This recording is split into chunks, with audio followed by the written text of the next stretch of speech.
Hello, fellow colleagues, fellow future educators and future peers. My name is Carlos Edward Harbin, and today I will just be giving a brief rundown on the IEP process for a parent or guardian that may not know where to start. So first and foremost, it's important to know that for the parent and for the child, they are the heartbeat to this process. There's nothing, no ball that gets rolling without the parent's involvement.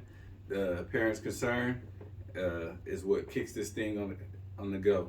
So to start off, if you can sense any concern in the child, your child or a child that you're a guardian over, although under the IDEA, which is the Individuals with Disabilities Education Act law, the counties and schools are required to seek and find students that may struggle with these disabilities. The best information I can give you is to bank on yourself.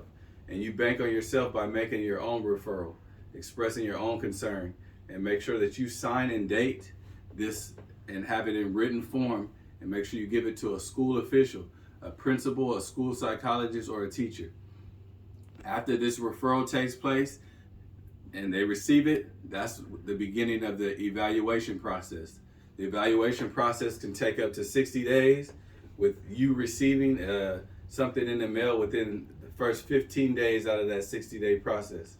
And then within that next 15 days, you want to try to make sure that you have read over what you received from the process that's taking place, and sign and get that turned back in. Because if you don't get that turned back in, your child cannot be evaluated.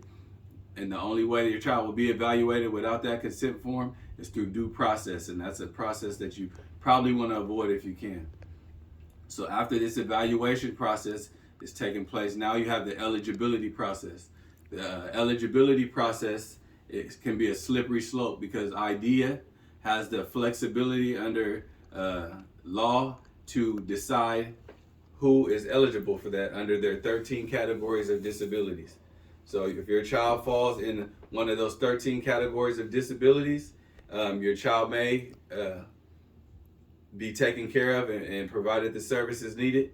But on the flip side, if your child falls under one of those 13 disability categories, but your child's work has not decreased, or your child's work has not been affected, you still may not fall under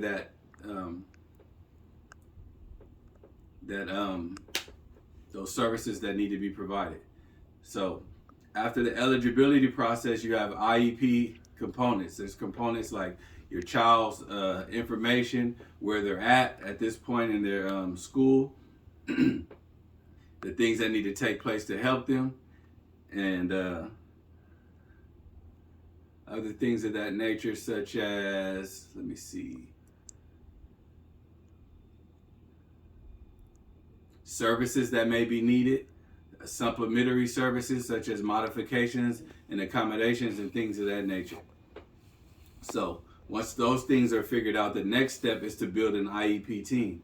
And the IEP team usually consists of a general education teacher, a special education teacher, an IEP coordinator, a parent, and a district representative. So once that team is built, those members come together to create the IEP, or individualized education plan, for your child that specifies your child's needs and the services that are needed to see that your child's successful. It seems like such a lot, but once you go through the process and take it step by step, you will continue to receive the information you need as you ask the questions that needed to be asked to move forward in getting your child in their individualized education program. That's what I have for you today. Thank you for hearing me out, and God bless.